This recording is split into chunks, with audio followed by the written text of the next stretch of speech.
नमस्कार मित्रांनो, या व्हिडिओमध्ये आपल्या सर्वांचं सहर्ष स्वागत आहे। हा व्हिडिओ जे विद्यार्थी स्पर्धा परीक्षांची तयारी करतात त्यांच्यासाठी आहे, त्याचबरोबर जे सामान्य नागरिक इतिहास या विषयावरती प्रेम करतायत त्यांच्यासाठी सुद्धा आहे। आज आपण या व्हिडिओच्या माध्यमातून आधुनिक भारताच्या इतिहासातील एक महत्त्वाचं प्रकरण मुघल साम्राज्याचं पतन हा भाग समजून घेण्याचा प्रयत्न करणार आहोत।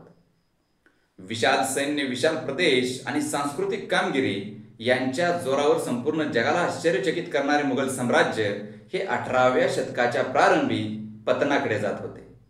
औरंगजेबाचा कार्यकाळ हा मुघल साम्राज्याची संध्याकाळ होती व लवकरच या मुघल साम्राज्याचा तळपता सूर्य हा अस्तास जाणार होता।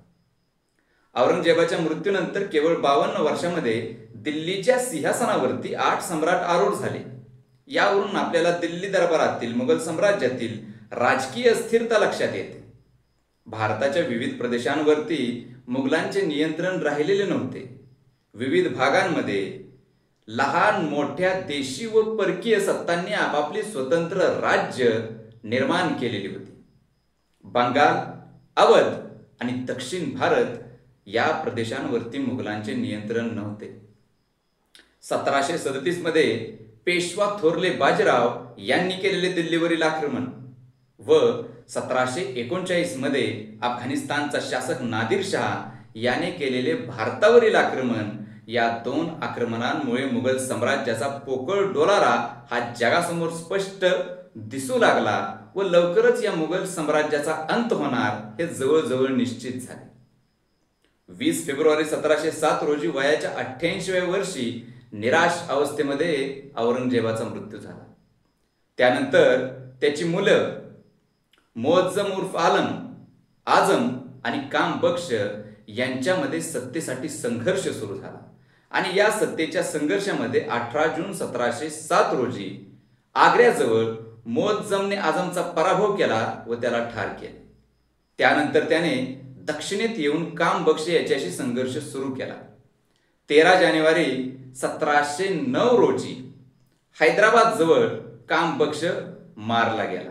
परंतु त्याच्या अगोदर म्हणजे ज्यावेळी मुअज्जमने आझमचा पराभव केलेला होता त्यावेळी आपल्या मार्गातील सर्व अडथळे दूर झालेले आहेत, आपल्या मार्गातील सर्व समस्या दूर झालेल्या आहेत असा विचार करून मुअज्जमने बहादूरशाह ही पदवी धारण करून स्वतःला दिल्लीचा सम्राट घोषित केलेलं होतं आणि त्यावेळेस त्याचं वय होतं 62 वर्ष। एवढ्या मोठ्या मुघल साम्राज्याला सावरण्याची क्षमता बहादूरशाहजवळ नव्हती आणि म्हणूनच त्याने शांततेच्या धोरणांचा स्वीकार केलेला होता आणि याच धोरणाचा एक भाग म्हणून छत्रपती संभाजी महाराजांचे पुत्र छत्रपती शाहू महाराज जे 1689 पासून मुघलांच्या कैदेत होते त्यांची सुटका बहादूरशाहने केली व त्यांना दक्षिणेमध्ये जाण्याची सुद्धा अनुमती देण्यात आली। राजपुतांबरोबर सुद्धा याच शांततेच्या धोरणाचा स्वीकार करण्यात आला, अवलंब करण्यात आला। परंतु बहादूरशाहला शिखांबरोबर मात्र संघर्ष करावा लागला, कारण गुरु गोविंद सिंग यांच्या हत्येनंतर बंदा बैरागीने सर्व शिखांना एकत्रित करून मुघलांच्या विरोधात जोरदार मोहीम सुरू केलेली होती। परंतु या संघर्षामध्ये बंदा बैरागी याचा पराभव झाला आणि आपण जर बहादूर शहाच्या दृष्टिकोनातून या संघर्षाकडे पाहिलं तर बहादूर शाह शिखांना आपला मित्रही बनवू शकलेला नव्हता व त्याने शिखांचा संपूर्ण पराभव सुद्धा केलेला नव्हता। अखेर 17 फेब्रुवारी 1712 रोजी बहादूर शहाचा मृत्यू झाला। त्याच्यानंतर बहादूर शहाची मुलं जहांगीर शाह, आझिमुशान, रफीउशान आणि जहानशाह यांच्यात सत्तेसाठी प्रचंड मोठा संघर्ष सुरू झाला। मुघलांमध्ये सत्तेची एवढी प्रचंड लालसा दिसून येते की आपल्या पित्याचे प्रेत दफन करण्याचे भान सुद्धा या मुघल राजपुत्रांना राहिलेले नव्हते। अखेर इराणी गटाचा नेता जुल्फिकार खान याच्या मदतीने जहांगीर शाह या सत्तेच्या संघर्षामध्ये यशस्वी झाला व तो दिल्लीच्या सिंहासनावरती बसला। परंतु एका वर्षाच्या आत त्याच्या विरोधात कारस्थान होऊन या कारस्थानामध्ये जहांगीर शाह मारला गेला।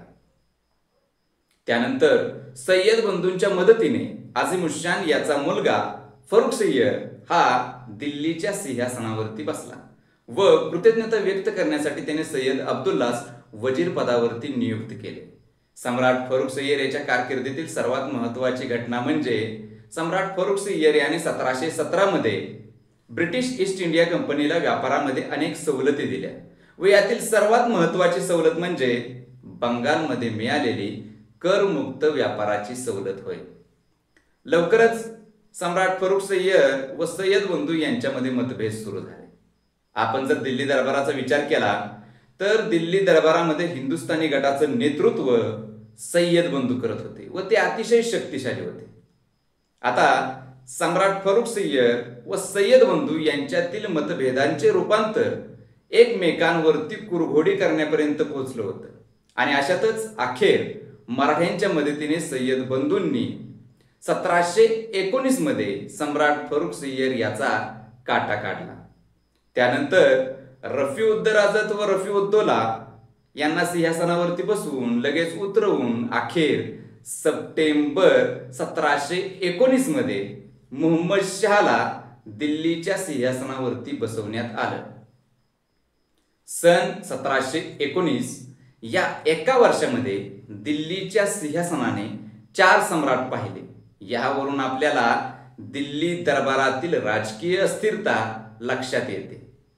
मुघल साम्राज्याच्या दृष्टिकोनातून सम्राट मुहम्मद शाह याची कारकीर्द अतिशय महत्त्वाची ठरली, कारण आपल्या कारकिर्दीच्या प्रारंभीच याने डोईजड झालेल्या सय्यद बंधूंचा काटा काढला असला तरी सर्वच राजकीय परिस्थितींवर मात्र मुहम्मद शहाला नियंत्रण ठेवता आलेलं नव्हतं. कारण याच काळात निजाम उल मुल्क याने दक्षिणेत, सादत खान याने अवध प्रांतात व मुर्शिद कुली खान याने बंगाल प्रांतामध्ये आपापलं स्वतंत्र असं बस्तान निर्माण केलेलं होतं. सम्राट मुहम्मद शाह याच्याच कारकिर्दीत 1737 मध्ये थोरले पेशवा बाजीराव यांनी दिल्लीवरती आक्रमण केलेलं होतं व 1739 मध्ये अफगाणिस्तानचा शासक नादिर शाह याने भारतावरती आक्रमण केलेलं होतं व या 2 आक्रमणांनी मुघल साम्राज्याचा पाया उखडून टाकण्याचं काम केलेलं होतं. मुहम्मद शाह नंतरचे मुघल शासक मुघल सम्राट अहमद शाह आणि आलमगीर द्वितीय हे इतके दुर्बल होते की मुघल साम्राज्य सावरण्याची ताकद त्यांच्याकडे नव्हती व कुवतही त्यांच्याकडे नव्हती आणि म्हणूनच या कालखंडामध्ये मुघल साम्राज्याचं वेगानं पतन झालं. त्याचबरोबर दुसरीकडं वायव्य सीमेकडून अफगाणिस्तानचा शासक अहमद शाह अब्दाली याची 1748 पासून आक्रमणं सुरू झालेली होती व तो दिवसेंदिवस शक्तिशाली होत होता. अशातच अत्यंत महत्त्वाचा असणारा पंजाब प्रांत हा पठाणांच्या ताब्यात गेलेला होता. त्याचबरोबर मराठ्यांनी सुद्धा आपले प्रदेश विस्ताराचे धोरण स्वीकारलेले होते आणि याच धोरणाचा एक भाग म्हणून त्यांनी माळवा व बुंदेलखंड या प्रदेशांवरती आपला अधिकार प्रस्थापित केलेला होता. शाह आलम द्वितीय व त्याचे उत्तराधिकारी हे फक्त नावापुरते सम्राट उरलेले होते. ते कधी इंग्रजांच्या, कधी मराठ्यांच्या, तर कधी आपल्याच दरबारातील आपल्या सरदारांच्या हातचं खेळणं बनत. शेवटी 1803 मध्ये इंग्रजांनी दिल्लीवरती आपला अधिकार प्रस्थापित केला, परंतु परिस्थिती पाहून इंग्रजांनी मुघल साम्राज्य कायम ठेवण्याचे नाटक केले. त्यानंतर पुढे काही वर्षांनी शेवटचा मुघल सम्राट बहादूर शाह जफर याला 1858 मध्ये रंगूनला पाठवून इंग्रजांनी मुघल साम्राज्याचा शेवट केला. एक कालखंड असा होता की या संपूर्ण भारतामध्ये सर्वात शक्तिशाली साम्राज्य, सर्वात मोठं साम्राज्य म्हणून मुघल साम्राज्याला ओळखलं जायचं, परंतु अशाच या एवढ्या मोठ्या मुघल साम्राज्याचा शेवट 1858 मध्ये इंग्रजांनी केला. आपल्याला ही माहिती कशी वाटली कमेंटच्या माध्यमातून नक्की कळवा. पुन्हा भेटूया एका नव्या व्हिडिओच्या माध्यमातून आधुनिक भारताच्या इतिहासातील एका नव्या प्रकरणासोबत. तोपर्यंत धन्यवाद.